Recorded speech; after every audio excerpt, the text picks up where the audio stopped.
Un saludo muy especial a todas las personas que están viendo este taller. Bienvenidas, bienvenidos y bienvenidas todos y todes al taller de formato de debate en Parlamento Británico. Mi nombre es David Morales. Hago parte del core de adjudicación del torneo de debate virtual externadista y es importante que tengan claro que este taller únicamente busca explicar el formato en general y simple del debate. Hay otros talleres que seguramente profundizan mucho más en cómo cumplir los roles de cada casa del debate, que vamos a ver más adelante. Hay talleres que profundizan mucho más en lo que es una lectura de emoción. Hay talleres que profundizan mucho más en las formas de argumentar. Sin embargo, este taller es básicamente para que las personas que están comenzando un debate en Parlamento Británico lleguen a conocer cómo funciona el formato, se enteren más o menos de cómo es la dinámica y, y sobre todo pues que puedan entender cómo llevar el debate para hacerlo más fácil para todas y todos y que de esa manera pues puedan desenvolverse con mayor tranquilidad y con mayor calma a la hora de debatir. Entonces, ¿qué es importante, digamos, con la primera etapa? Lo más importante es la moción. ¿Qué es la moción? La moción es básicamente el tema a debatir, así como en otros formatos de debate como Karl Popper se debate sobre un tema en específico, eh, previamente acordado, pues en debate en Parlamento Británico debatimos mociones que son liberadas 15 minutos antes del debate para que los debatientes las conozcan. Entonces, la moción en debate en Parlamento Británico diverge de otras formas de mociones, de otro tipo de modelos de debate como Naciones Unidas o como lo pueden ser congresos jóvenes, porque en este tipo de formatos lo que se busca con una moción es hacer una propuesta para hacer algo.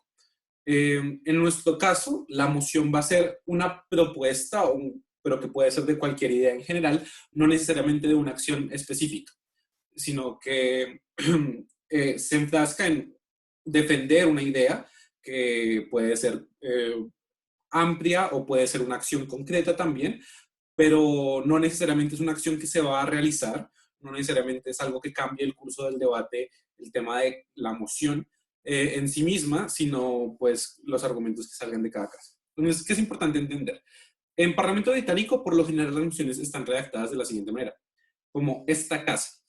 Entonces, vamos a ver tres ejemplos simples de redacción. Lo que nos interesa acá no es que sepan como cuáles son las formas de mociones, porque digamos que hay muchas formas que pueden profundizar en otros talleres como mociones políticas, mociones de valor u otro tipo de mociones. Acá lo que quiero explicar es cómo está redactado para que a la hora de que una moción salga quede muy claro qué es lo que ustedes tienen que hacer en el debate. Entonces, la primera redacción, perdón, la primera reacción más común de emociones es esta casa considera que. Esta casa considera que básicamente es una premisa de una idea en la que los debatientes van a discutir si esa idea es propicia, es legítima o esa idea realmente es así o por el contrario debería tomarse la idea totalmente contraria, una idea antagónica eh, o... eh, o una proposición por parte de los debatientes que tengan que defender el otro punto. ¿Esta casa cómo? Esta casa cómo normalmente pues busca es que los debatientes se pongan en los zapatos de un actor en específico, ya sea un país, ya sea un político, ya sea una figura pública o ya sea un movimiento social para hacer determinada acción. Entonces, básicamente es como esta casa siendo tal persona o esta casa siendo un país haría determinada manera o esta casa piensa que o se arrepentiría de, pero basado desde la lógica de este actor que nos propone la moción, que es bastante importante tenerlo en cuenta. Ahora, dado X esta casa tal, es decir, eh, dada una situación en específico, esta casa haría tal cosa, es decir, vamos a ver los ejemplos para entenderlo un poco mejor. Entonces, esta casa considera que se deberían implementar controles migratorios diferenciados. Básicamente es una idea que se debe defender o rechazar por los debatientes, pero que es una idea y ya, o sea, pues, en este caso es una acción concreta, pero no está diciendo que un organismo en particular debería hacerlo. Ahora, la siguiente moción es: esta casa, como Iván Duque, renunciaría a la presidencia. Entonces, como les explicaba, esta es una moción de actores, donde los debatientes tienen que pensar desde la perspectiva del presidente colombiano por qué renunciarían o no renunciarían a la presidencia. La última, esta casa, en una crisis económica, es decir, dado la situación de la crisis económica, esta casa sacrificaría a las grandes empresas por sobre los trabajadores. Entonces, acá lo que se va a debatir básicamente es si se debería sacrificar los intereses y las capacidades de las grandes empresas para darles beneficios a ellas en una crisis económica, o si se debería sacrificar un poco las garantías laborales de los trabajadores para poder sostener la economía. Básicamente, pues estos son los ejemplos de cómo está normalmente redactada una moción, para que las conozcan, para que pues a la hora de un debate no sea confuso el hecho de leer esta casa. Ya vamos a entender un poco mejor por qué dice esta casa, pero lo importante por el momento es que tengan muy claro que la moción y esta casa únicamente se refieren al tema del debate, a lo que se debe debatir, porque en Parlamento británico los debatientes no defienden su propia postura. Es decir, eh, tal vez yo, como David Morales, podría decir que yo sí creo que se deberían implementar controles migratorios diferenciados, pero en el debate me tocó la posición de oposición y por lo tanto me toca ir en contra de esta moción, sin importar cuál es mi postura personal. Pues lo que nos invita el formato de debate en Parlamento británico es justamente a ponernos en una posición distinta para argumentar desde esa posición. Entonces, pasemos a las cámaras, y esto es importante. En debate en Parlamento británico hay dos casas, principalmente una casa de gobierno que va a defender lo que propone la moción, es decir, en el debate de esta casa, como Iván Duque renunciaría a la presidencia, la casa de gobierno defendería que efectivamente, como Iván Duque, renunciarían a la presidencia, y la casa de oposición, que va a decir activamente que como Iván Duque no renunciarían a la presidencia por ninguna razón. Eh, Básicamente, estas son las dos principales casas, y lo que las diferencia es que una apoya la moción y otra niega o se opone a la propuesta de la moción. Pero cada debate tiene 4 equipos, y aquí es donde entran las cámaras. Cada una de las dos casas se divide en 2 cámaras, una cámara alta y una cámara baja. Entonces tendríamos en total 4 cámaras: una cámara alta de gobierno, una cámara alta de oposición, y asimismo es una cámara baja de gobierno y una cámara baja de oposición. Normalmente en un debate presencial se ubicarían de esta manera en un salón. Y acá también se entiende un poco el orden. Espero que puedan ver mi cursor, pero en todo caso, lo importante es que la primera cámara en debatir es la alta de gobierno. Le sigue la alta de oposición, y esto es lo que llamamos el debate en cámaras altas. Después de la alta de oposición seguiría la cámara baja de gobierno, y por último el debate lo cierra baja de oposición. Pero es importante entender algo acá, y es que cada cámara tiene 2 personas. Es decir, en debate en Parlamento británico competimos por equipos de a 2. Por lo tanto, no habrán el uno seguido del otro o la una seguida de la otra, sino que la primera persona que pasa es la primera persona de la alta de gobierno. Después sigue la primera persona de la Cámara Alta de la oposición. Después sigue la segunda persona de Cámara Alta de Gobierno, después la segunda persona de la Cámara Alta de Oposición, y así sucesivamente. Entonces va a seguir la primera persona de baja de Gobierno, después la primera persona de baja de Oposición, seguido la segunda persona de baja de Gobierno, y por último, en el debate para cerrarlo, la última persona de la Cámara Baja de la Oposición. Entonces, como lo ven, es debate intercalado entre una persona de gobierno y una persona de oposición, según la posición de sus cámaras, si son alta o baja. Entonces, para entender qué hacen las personas que pasan, tenemos que entender sus roles, porque es importante entender algo. Como ven acá en esta diapositiva, son 4 cámaras independientes, es decir, si bien yo puedo pertenecer a la casa del gobierno, no significa que esté estrictamente aliado con con mi cámara baja o con mi cámara alta de gobierno, con la otra cámara de gobierno, porque soy un equipo independiente y estoy compitiendo independientemente contra las otras 3 cámaras al mismo tiempo. Eh, entonces, pues en ese sentido hay que tener muy presente que en el espíritu competitivo del debate en Parlamento británico se está compitiendo con todas las cámaras del debate y no solamente con con las de la casa contraria. Los roles. El primer ministerio y el liderazgo de la oposición. Son las 2 primeras personas en pasar. El primer ministerio es la primera persona oradora de gobierno, que pues normalmente se encargaría de dar definiciones del debate, es decir, definir algunas palabras importantes que se hayan dado en la moción.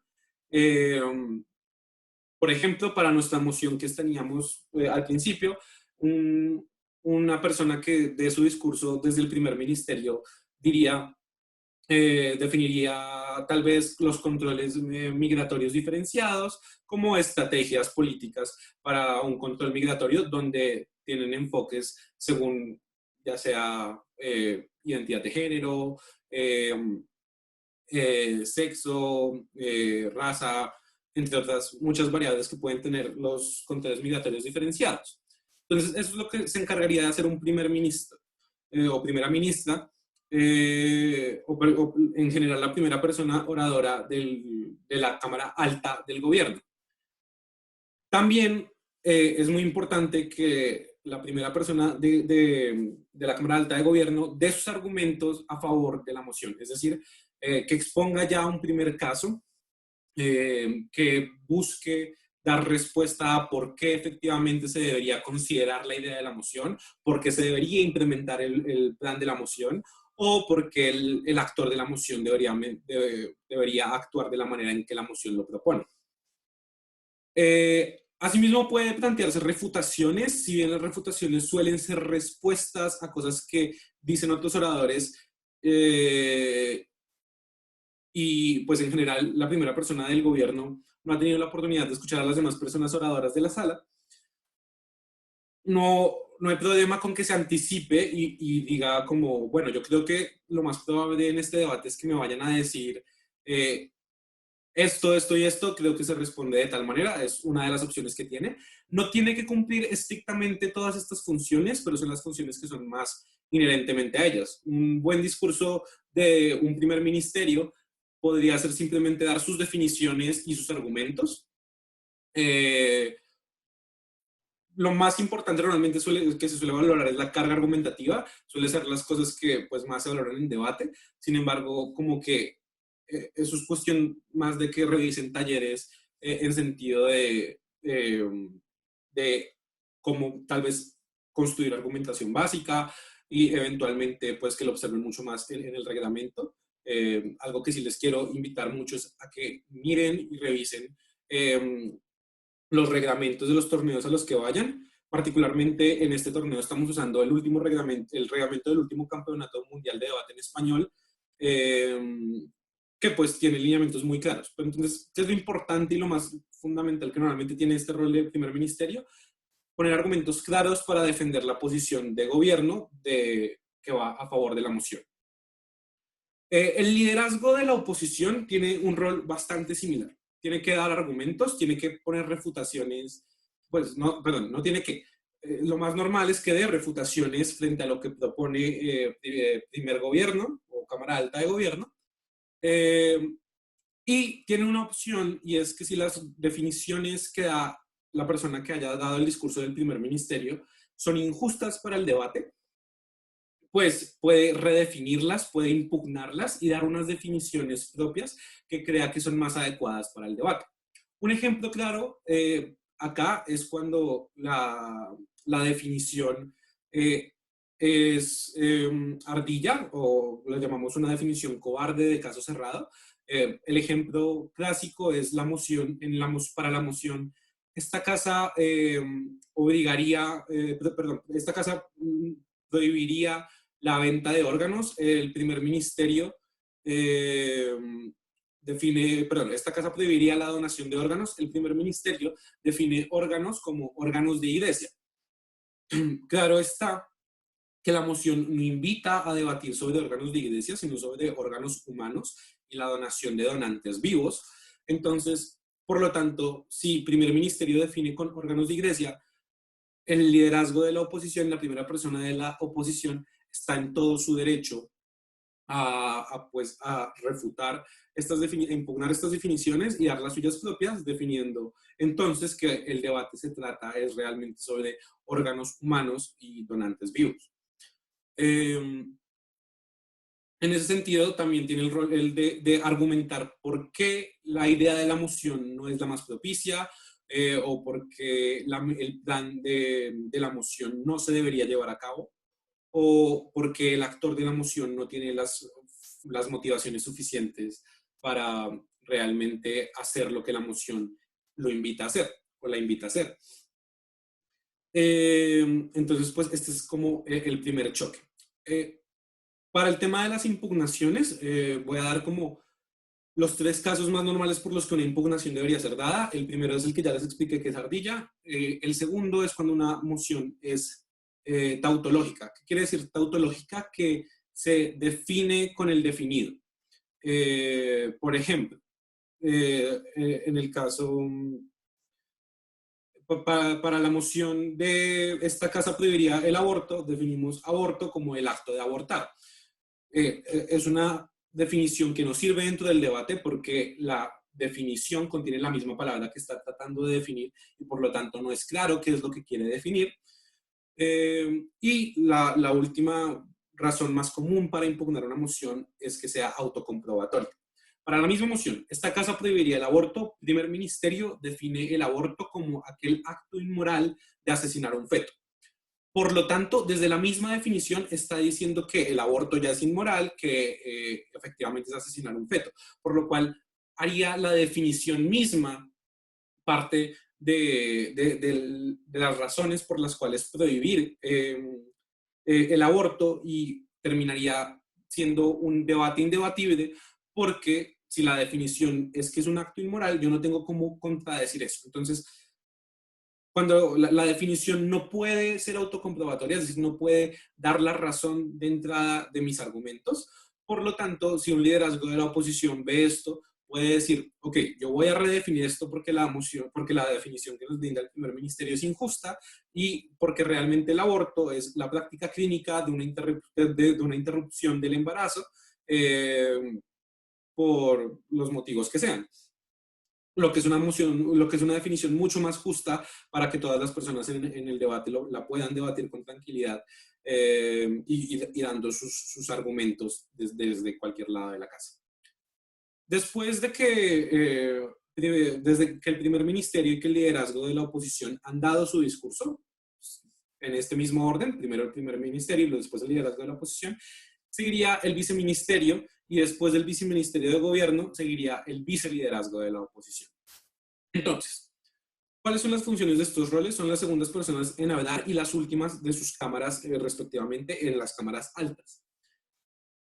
Su labor es refutar profundamente los casos que trae la otra cámara, es decir, la persona que haga el rol de viceministerio muy seguramente va a entrar a refutar directamente lo que recién trajo el liderazgo de la oposición y la persona que haga de viceliderazgo de la oposición va a entrar a refutar directamente todo el caso que hayan traído en total la Cámara Alta del Gobierno. También se valora mucho que las personas en las segundas posiciones de las cámaras altas refuercen el caso. Es decir, desde un viceministerio de gobierno, yo procuraría recordarle al panel de jueces los argumentos que les hemos traído, compararlo un poco con lo que trajo el liderazgo de la oposición. Sobre todo es eso, reforzar, se trata de pues, traer lo que ya les han explicado a los jueces y decir por qué eso es sumamente relevante. y entrar a llenar los vacíos que puedan quedar. Es decir, si por ejemplo el primer ministerio no dio los suficientes ejemplos para demostrar por qué su argumentación es particularmente fuerte o válida, yo desde un viceministerio tal vez lo que tendría que hacer es dar muchos más ejemplos factuales para que quede claro por qué esto sí ha sucedido en la historia, o voy a entrar a dar más razones por las cuales lo que dijo mi primer orador eh, o oradora es verídico, es creíble o es plausible dentro del debate.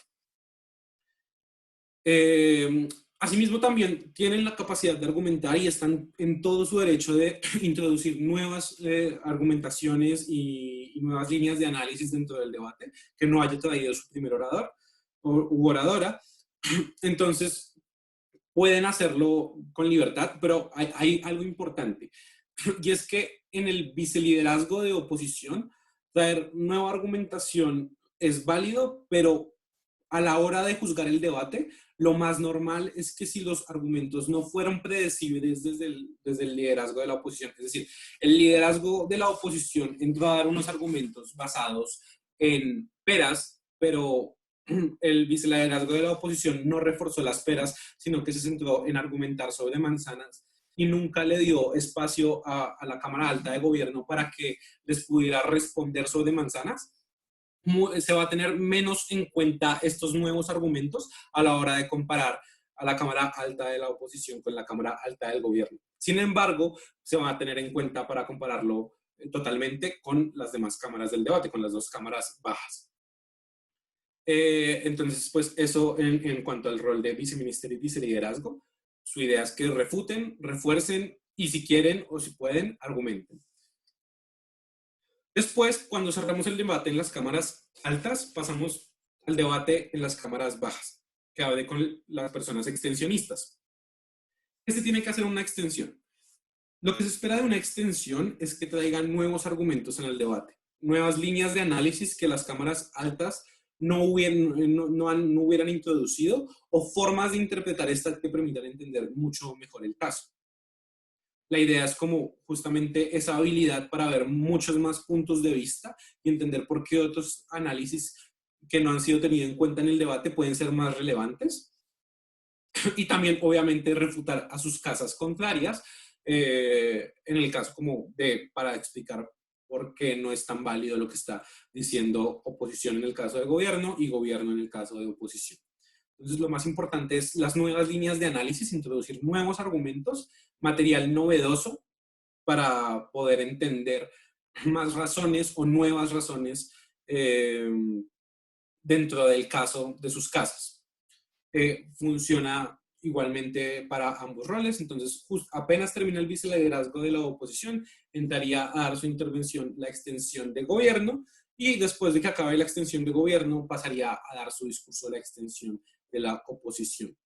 Es muy importante acá cómo manejan la introducción de nuevos argumentos, porque cuando yo trato de presentar material nuevo, pero no explico por qué es diferente a lo que ya habían presentado las cámaras altas, tiende a llamarse y a considerarse material derivativo, es decir, que realmente no fue un material novedoso, sino que simplemente puede que sean ejemplificaciones muy particulares y poco relevantes de lo que ya había dicho la Cámara Alta, o que no expliquen lógicas nuevas dentro del debate. Entonces es muy importante tener cuidado con las extensiones en ese sentido.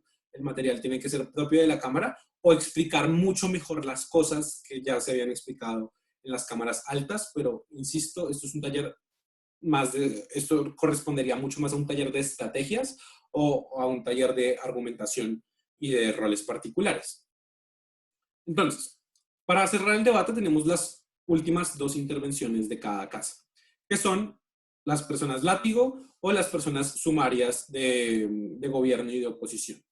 Entonces, primero pasaría la persona látigo de gobierno y seguidamente pasaría la persona látigo de oposición, con la cual se cierra el debate.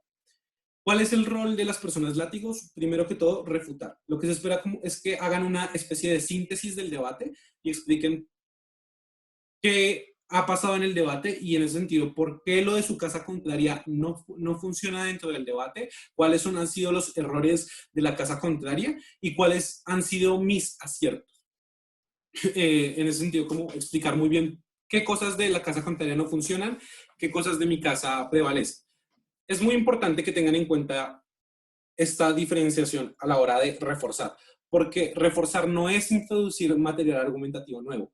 Las personas látigo son las últimas personas en el debate y por lo tanto no pueden introducir material argumentativo que no se haya traído antes o que no sea estrictamente derivativo de lo que ya habían hablado sus anteriores oradores. ¿Por qué? Por un sentido de justicia que hay en el formato del debate en Parlamento británico. Es importante entender que, como son las últimas personas en hablar, nadie puede refutarlas con suficiencia. Es decir, nadie puede, tendrían la última palabra y podrían introducir los argumentos más fuertes dentro del debate en el último minuto. Y tenerlos en cuenta sería muy injusto porque nadie pudo hacer choque con sus argumentos. Es decir, nadie pudo decirle nada al respecto, por lo cual pues no sería muy justo para los demás debatientes que pues también hicieron su trabajo, pero pues no tenían cómo adivinar o prever las cosas que el posible látigo o quisiera introducir.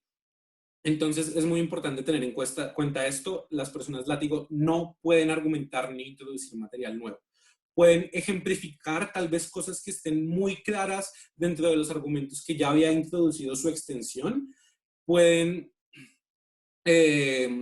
tal vez llegar a decir algunas lógicas que uno entienda que son como para únicamente repetir lo que ya había dicho su extensión, pero no pueden introducir material que sea exclusivamente de ellos nuevo dentro del debate, porque el panel de jueces no va a tener en cuenta estos nuevos argumentos a la hora de calificar y a la hora de comparar a las cámaras. Entonces, pues con esto cerraríamos los roles del debate. Entonces, vamos a volvernos a la diapositiva de cámaras para que volvamos a entender muy rápido cómo es que pasan y el orden de las personas oradoras dentro del debate. Entonces, en la Cámara Alta de Gobierno, que son dos personas, primero pasa la persona que ocupe el primer ministerio del gobierno. En la Cámara Alta de Oposición, que son dos personas, primero pasaría la persona que ocupe el liderazgo de la oposición. Entonces pasaría el primer ministerio del gobierno, el liderazgo de la oposición, el viceministerio del gobierno y el viceliderazgo de la oposición. Acto seguido, pasamos al debate en las cámaras bajas, que empieza con la extensión del gobierno, le sigue la extensión de la oposición, que después va la persona látigo de gobierno y cerramos el debate con la persona látigo de oposición, en lo cual termina el debate. Ahora, vamos a pasar entonces a entender cuáles son los tiempos del debate. Entonces, debate en Parlamento británico se compone de una única intervención por persona oradora, en la cual pues tiene su tiempo para cumplir el rol que ya vimos en el debate. Pero, como les explicaba al principio, las mociones en debate son liberadas 15 minutos antes del debate. Es decir, el tema que vamos a debatir, el equipo de adjudicación del torneo en particular, libera la moción y se la muestra al público y los debatientes y las personas debatientes pueden preparar a partir de eso durante 15 minutos. Apenas la moción es presentada a las personas debatientes, tienen 15 minutos para hablar entre ellas y es muy importante entender que el tiempo de preparación es exclusivo de la pareja de debatientes. Es decir, durante el tiempo de preparación no pueden hablar con otras personas. Lo que se supone es que es un trabajo únicamente en el equipo y pues que no va a haber nadie diciéndoles como que pueden introducir en el debate, porque se valora mucho en Parlamento británico el conocimiento general y sobre todo la forma en la que con los conocimientos previos que tenemos como pareja y como equipo podemos afrontar los temas que nos presentan las mociones. Frente a esto también, entonces, hacer una aclaración muy importante, los medios electrónicos están prohibidos a la hora del tiempo de preparación. Es decir, las personas oradoras no pueden buscar en sus celulares, no pueden buscar en sus computadoras información sobre el debate, sino que tienen que afrontar la moción y el debate con los conocimientos previos que ya tenían antes de ver la moción. Es muy importante esto porque pues lo que se busca es sobre todo poner a todas las personas oradoras en igualdad de condiciones a la hora de poder debatir. Listo. Entonces pasemos al tiempo de discurso, que es la intervención que les decía. Cada persona oradora tiene 7 minutos para dar su discurso, para dar sus argumentos, dar sus refutaciones, cumplir con su rol respectivamente, como ya lo vimos en el taller. Y estos 7 minutos son sagrados. Existe un tiempo protegido, que es un tiempo donde no hay puntos de información. Los puntos de información son preguntas muy cortas, de 15 segundos máximo, que las personas en la sala pueden hacer a la persona que está hablando. Las personas de la casa contraria. Es decir, si yo estoy dando mi discurso como primer ministerio de gobierno, solamente puedo recibir puntos de información de la casa de oposición.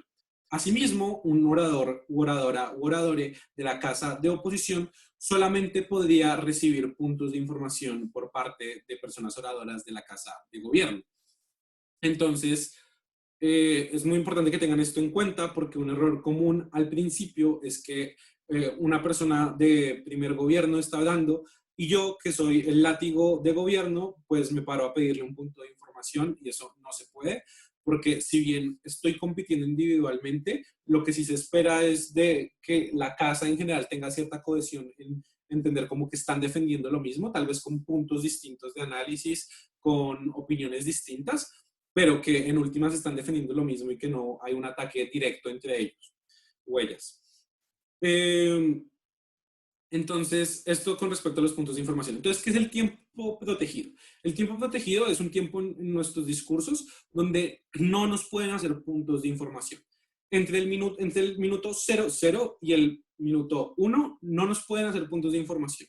Ese primer minuto que tenemos en nuestro discurso es protegido, al igual que el último. Entre el minuto 6 y el minuto 7, los puntos de información están prohibidos. Por lo general, las personas jueces van a tener una campanita que les avisa cuando empiezan los puntos de información, es decir, cuando termina este primer minuto, y una campanita que les avisa cuando comienza el último minuto que tienen para dar su intervención, y funciona de la siguiente manera. Al minuto 1 de la intervención, la campana o las palmadas de los jueces suenan una vez. Al minuto 6, las palmadas o la campana de los jueces, de las personas jueces, suenan otra vez. Al minuto 7, las palmadas y la campana van a sonar 2 veces, lo cual significa que les quedan 15 segundos para terminar su intervención. Una vez llegan al límite de los 7 minutos, se les permiten 15 segundos para cerrar sus ideas, cerrar su intervención, para poder darle fin a su discurso. A partir de los 7 minutos con 15 segundos, las personas jueces van a dejar de escucharles, no van a tener en cuenta nada de lo que digan a la hora de adjudicar el debate, es decir, de juzgarlo. Y por lo tanto, pues significaría que todo lo que digan después de eso es irrelevante. Les recomendamos mucho tener en cuenta pues sus tiempos para que hagan el uso más eficiente de ellos.